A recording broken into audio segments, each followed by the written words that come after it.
So I am back again, this time with the killer version of the top 5 under and overrated killer perks in the game. I have recently prestiged all of my killers, and I have not played killer since because I haven't been putting my blood points into them. So don't be fooled by that rank 20. But besides the point, we're going to be looking at perks that I feel are under or overvalued as a killer. There are 3 overvalued killer perks, in my opinion, that really pop to mind, and the other 2 are popular ones that I see that have tangible benefits, but I think they're overrated compared to the amount that I see them. They're a lot more specialized than they maybe should be. So, let's get the 2 debatable ones out the way first. That's going to be Bitter Murmur as number 1. And number 2 is going to be Iron Grasp. So these are the 2 questionable ones that I have. We'll start with Iron Grasp. So this is a perk that makes it so that survivors have to wiggle for longer to get out of your grasp. And it also makes it so that you are not affected by the survivors wiggling out so much. Now, I see a lot of killers running this, even at Red Rank Survivor rank. Why this perk to me is a bit overrated is because this perk simply isn't necessary unless you're running basement build or you're going up against Sabo, which you won't really know until you get into a game. Just seeing a lot of toolboxes doesn't necessarily mean that they're running Sabo. Now, Iron Grasp is helpful. It makes it so that, survivors can't, wiggle out. But the trade-off is you don't really need this. And in my opinion, this is outmatched by Agitation. Agitation makes you move faster while you're transporting the body. So you actually are able to get the survivor to the hook faster. Not necessarily the survivor doesn't wiggle off and you have more time to get them there. Agitation makes it so you go faster. If you're trying to dodge a flashlight after you've picked a survivor up, Agitation works better for that. In addition, it also makes your terror radius increase while you're taking a body, which works well for good terror radius-based builds, compared to Iron Grasp. Iron Grasp works. It does its job. It's not one of those perks that's like, it's detrimental to your gameplay. But considering that killers need to have a very specific set of perks normally to compete at higher level, Iron Grasp is one of those perks that just gets left by the wayside. That I see higher level survivors running, or killers running it, and I don't know why. Most survivors can't wiggle off if you're bringing them to the first or even the second closest hook sometimes. Unless you're trying to go for the basement build, in which case you're still going to need Agitation or Mad Grit to go with this. Iron Grasp alone isn't going to be enough. In some cases. And in addition to that, if you are running Iron Grasp not for the increased wiggle out, but for the reduced effects of struggling, you just need to play long enough to know how to move when survivors are wiggling. They can actually help you get to a hook faster, believe it or not. By swaying you in a direction and moving with the sway, you'll be able to cut down on how, if you're like trying to struggle against them, it's not going to work. If you run Iron Grasp for that, you need to play more against wiggling survivors to learn how to make it to hook successfully. Other than this, it's a relatively unnecessary perk. For the other perk of Bitter Murmur that I want to cover, of all the ways a survivor can be tracked by a killer, the last thing you want to do is run Bitter Murmur. Now, Bitter Murmur does give you information. Is it good information? No. This is a perk that works once per game realistically. And that's at the end of the game. This, in my opinion, is an endgame perk. You're putting this up there with Noed, Remember Me, Blood Warden, 5 stacks fire up, stuff like that. Okay? What does it do? Well, every time a generator is fully repaired, survivors within 16 meters of the gen are revealed for 5 seconds. Okay. So you had to trade a generator, one of 5 things that you have to protect. You only got 5 shots to protect those things. Well, you have to lose one of those 5 things, and you get a 5-second aura reveal on survivors that are generally too far away.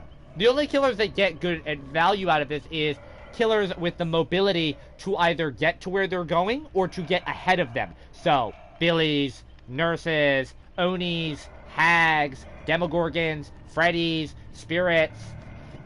If you're playing a Wraith, Mike, Bubba, you're not getting value out of this unless the person pops the gen in front of your face in a loop and you can see where they're going around the loop. And it's also countered by distortion. The real value is that when the last generator is repaired, you see all survivors' auras for 10 seconds. All survivors. Anywhere on the map for 10 seconds.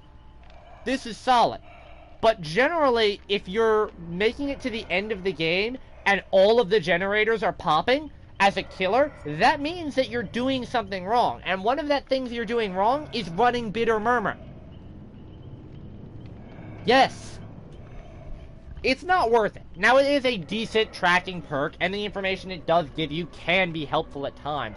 But most killers can't fully take advantage of it, so that's why I'm putting it here in the shit bucket. So, the next perks we're going to be talking about, I'm going to put them all up before we talk about it.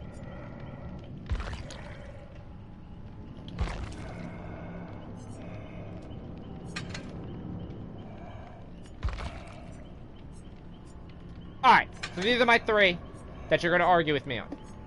We're going to start with Corrupt.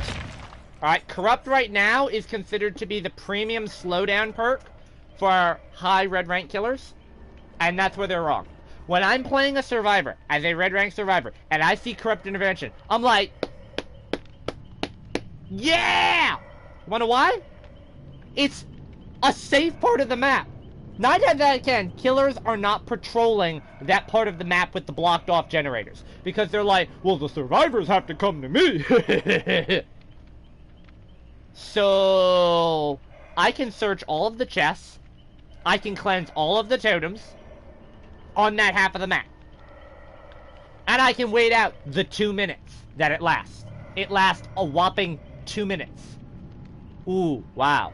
Now, let's say you get the opposite killer, which I do get, where they go, okay, well, the survivors are over there, so I'm gonna go over there. Why? Wait, I'm confused. Why are you coming to the part of the map with nothing for you to defend? You see, you're coming to that part of the map to chase me off of searching chests and cleansing totems. But I'm just gonna go to the half of the map that has generators working on it and work on the generators, which completely negates your 2 minutes of 3 generators being blocked. Or even worse, I could just send somebody on my team to go distract you, and me and everybody else are just going to get on the gens on this side of the map that aren't blocked. And it only lasts for 2 minutes, so I could just wait it out and bounce between lockers until the 2 minutes are up and then say fuck you and work on the generator. So, why is this the premium slowdown perk? For blocking gens right now? Taking Ruin Spot? This is the perk that's taking Ruin Spot? This is the perk that's forcing you to leave the generator you're on and go break the Ruin Totem, or else the entire game slows to a fucking crawl? I don't think so. I have bum rushed killers and popped 3 gens at red ranks before Corrupt Intervention popped. If a killer loses 3 gens before the 2-minute Corrupt Intervention is gone, they're in trouble. Because now there's 4 gens that they have left to protect.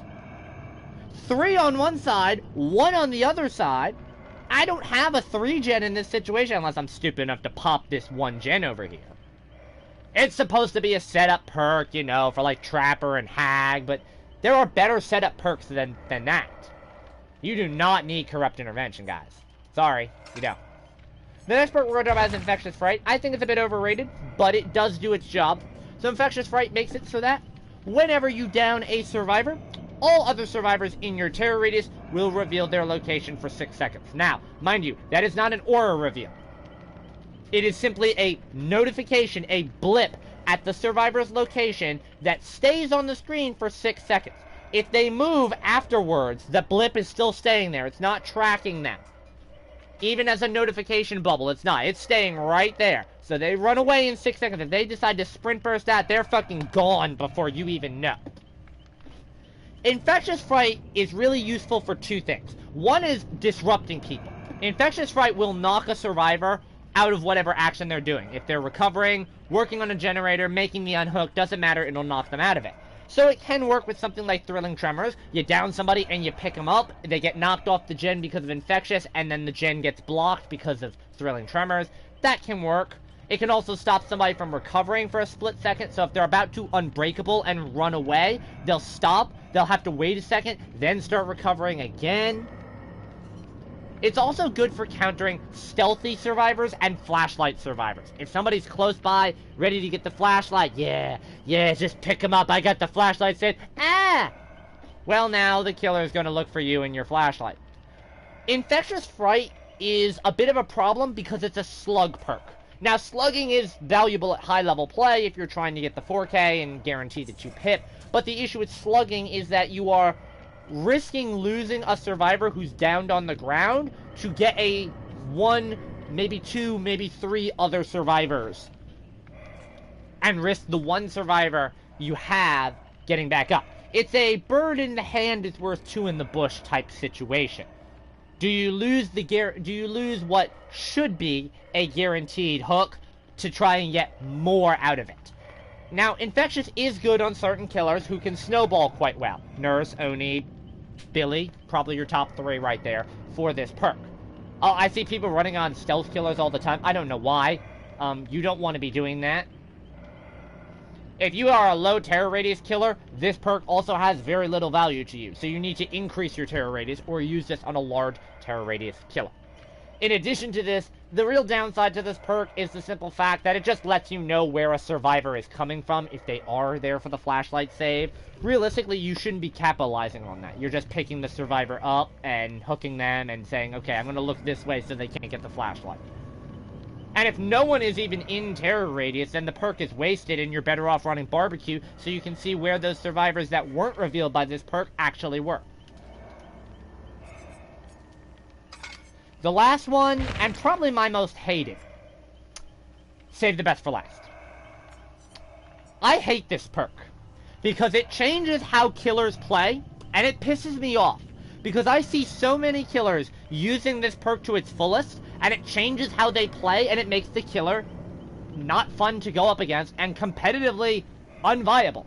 Like, you're not pipping off this killer. You're not getting blood points off this killer when you run Save the Best for Last. You'll get your 4K. Don't worry, you'll get your fucking 4K. You'll fucking get all 4 survivors. Yeah, all 4 survivors will be dead. You'll get your fucking 4 Moris, whatever it is you're trying to get. But you're not pipping. You're not getting blood points. And you're certainly not playing the game how it should be. But hey, that's my opinion and I'm the toxic survivor man. Well, here's my issue with this. Save the Best for Last is a perk where every time you hit a non-obsession, you gain tokens. Your successful M1 cooldown is reduced for each token. When you hit your obsession with your M1, you lose tokens. So the problem with this is that killers will just not use their M1 on the obsession, which is very frustrating. So let's put it this way. Alright, so the trapper can use this if they're forcing the obsession to step into a bear trap. That's one. Billy can use this by just chainsawing the obsession. Huntress can use hatchets on exclusively the obsession.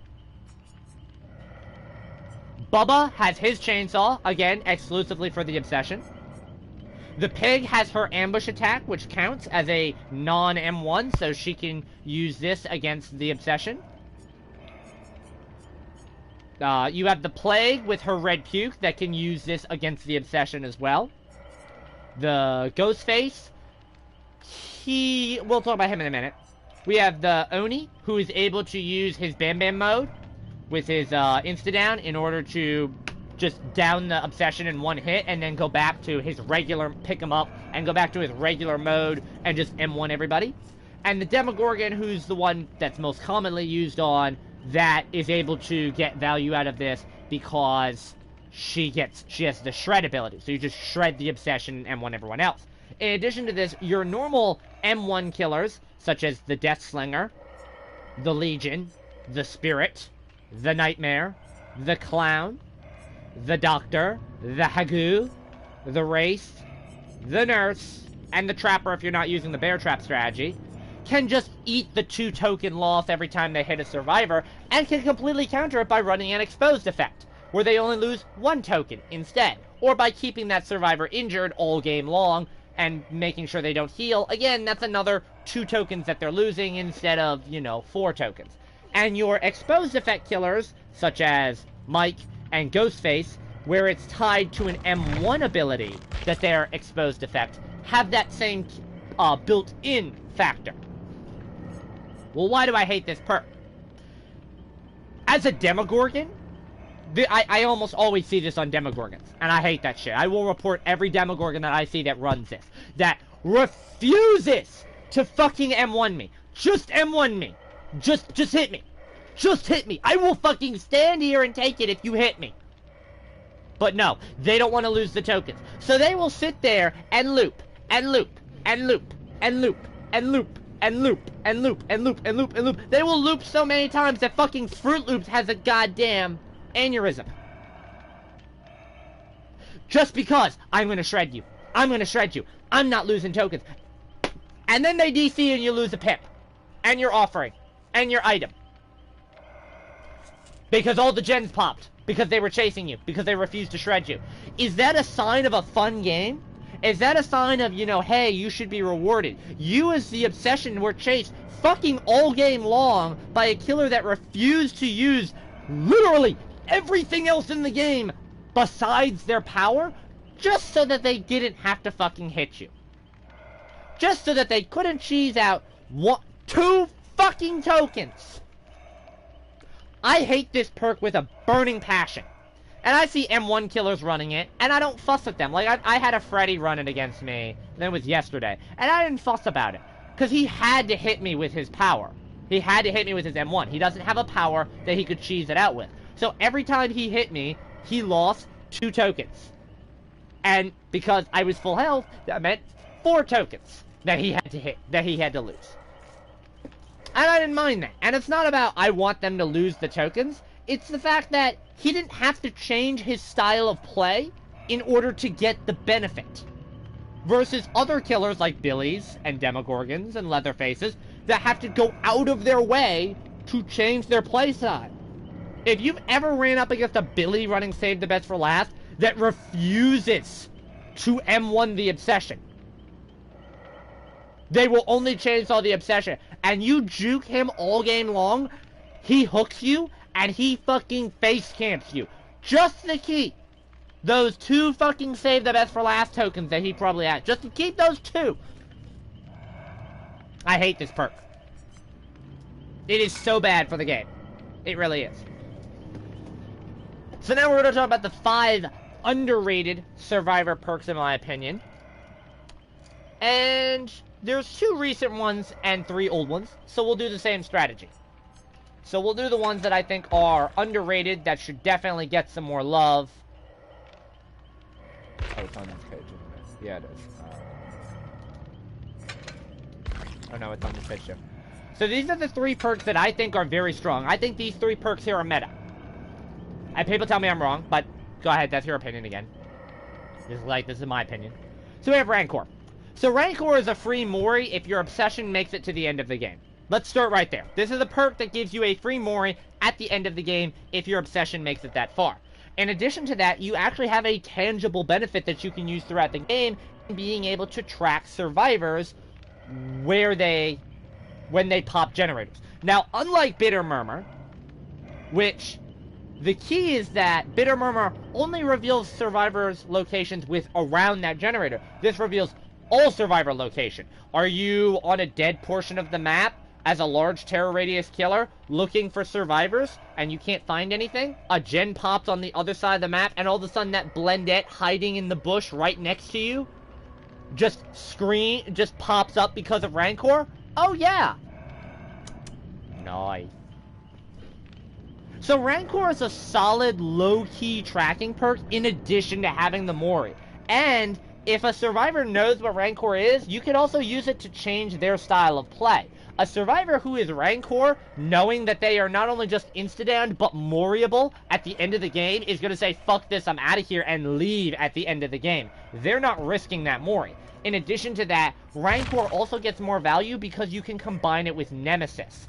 Being able to change your obsession at the end of the game and apply Rancor to them and then instantly down them and mori them becomes very, very important sometimes.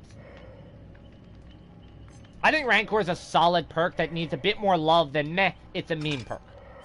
So the next one we're going to talk about is Blood Warden. Now this is a very memey perk, but the reason why I think this is so strong is simply put, if you use this properly, it is a fucking big KO.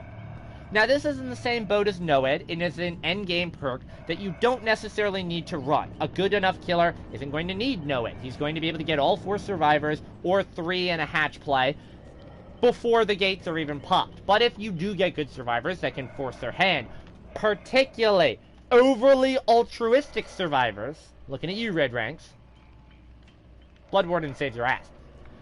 Blood Warden can be used in 2 ways. It can be used as a delaying tactic to keep survivors in the game longer, which enables you to get multiple hooks at a time, and potentially take what would be a 4 survivors escaping into, you know, a 2-2, 2 dead, 2 escape, or a 4 dead.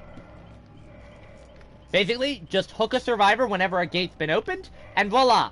For 60 seconds, all the gates will be blocked. In addition to this, you will also see the auras of all survivors within the gate areas, so you'll be able to know how many survivors you're actually blocking. Where this perk really gets nasty is being able to block the gates with less than 60 seconds remaining. You see, if you hook a survivor halfway through the endgame collapse timer, boom! The gates lock up and they're instantly dead. The only way they could get out is to find a key and get out the hatch. Blood Warden is the equivalent of a Predator self-detonating. Oh, I know I'm not getting the kill. I can't chase these survivors and down them within 60 seconds and hook them because they'll just keep getting each other off with second chance perks. But I don't need to do a fucking thing. Beep, beep, beep, beep, beep. Yeah, Blood Warden goes off then. And they're all dead. To the endgame collapse, which counts as a sacrifice. This perk is such a sneaky fuck you to survivors. It's one of those things that the survivors are going to open the gate. And yes, survivors, mind you, can counter this by just simply not opening the gates. They'll just 99 it and open it. But if you're a certain killer, like a Noed killer or somebody like that, well, they may not have time to pop that 99 and then get the fuck out. They might have to just get out now. They don't have time for that. That's when Blood Warden comes in handy. Still, Blood Warden's a giant fuck you to the survivor. It's always nice. Next perk we have is Franklin's. Somebody has... I've had this argument before. This is my self-care argument for killer. Franklin's is a good perk. Fuck you, you're wrong. Franklin's is a good perk. If you say Franklin's is not a good perk, I'm gonna tell you, fuck you, you're wrong. Why? Well, what do most survivors do? At high level. They don't run self-care. They run a fucking medkit. And what does Franklin's do? Well, you hit the survivor, and now they don't have a medkit anymore. It's as simple as that. No, they need to find another survivor. Another survivor can heal, or they'll come back and pick up their medkit. Uh-huh. And I'll hit them again, and take away their medkit. Oh, your little injured self ran back over to my medkit now? Oh, I don't think so. Oh, I'm sorry, you're dead now, and you don't have a medkit. That sucks to be you, doesn't it? Franklin is such an evil and insidious perk to run because it takes away a survivor's tools. What's that? You wanted to do a hatch and key game. What's that sound I hear? Well, it's certainly not the hatch because you ain't opening it. Franklin, say bye-bye to your key. You want a Sabo right in front of my face?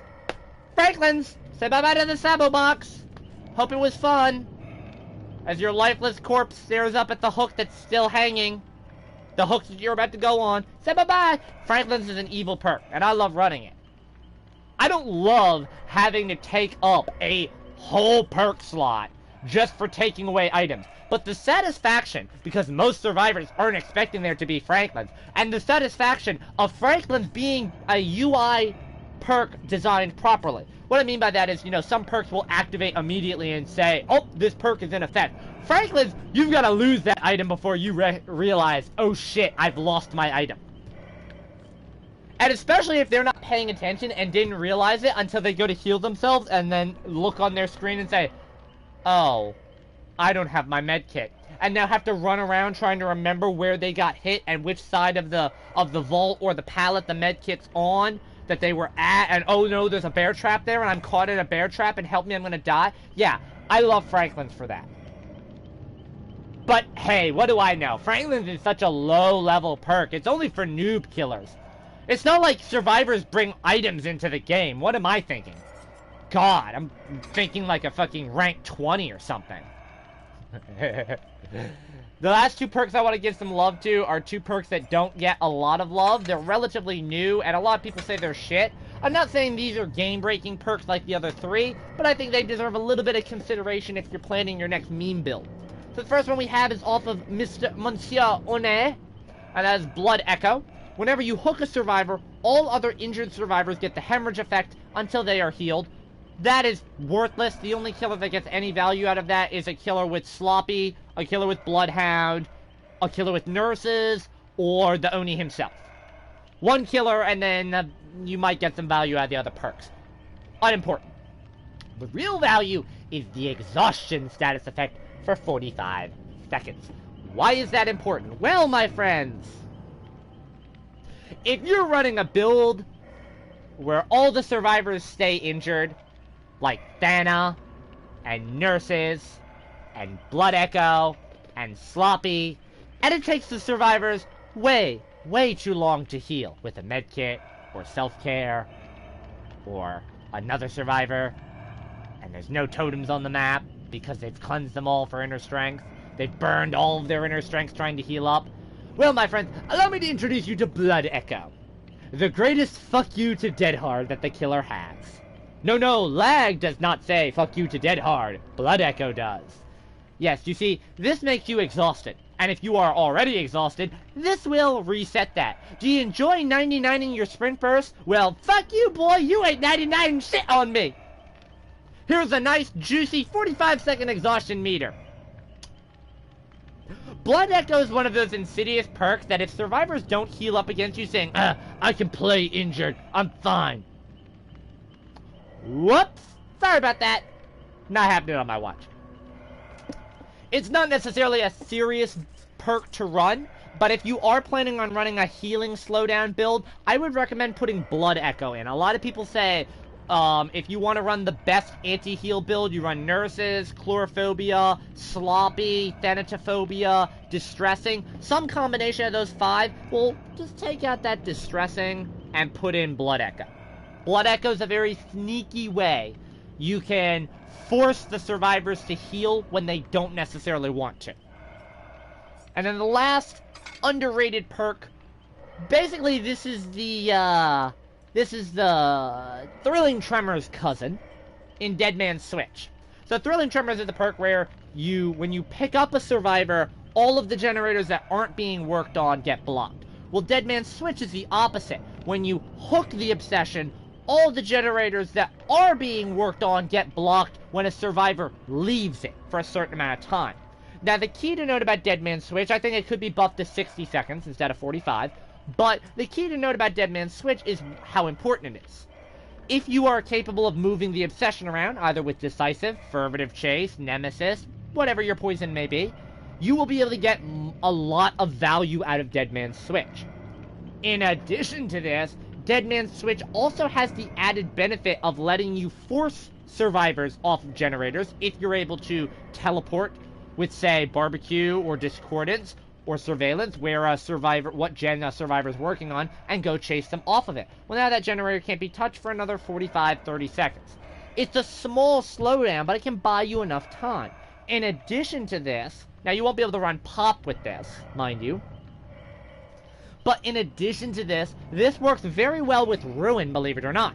Now, the generator will not regress while it is blocked, but unless the survivor is sitting there like a dumbass after getting off the generator and it blocks, waiting for a good 40-45 seconds for the damn timer to run out and then start working on the gen, they're probably going to just not be on that generator, and Ruin's going to take the generator down little by little.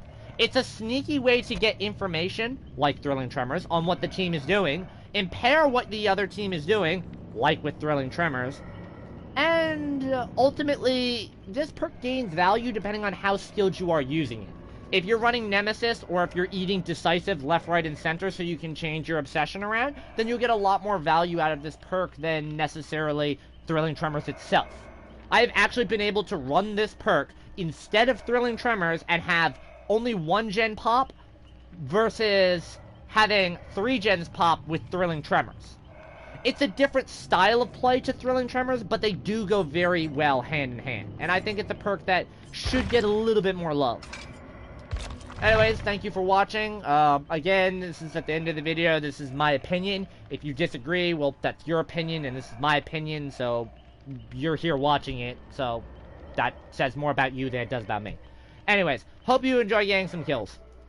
Bye-bye.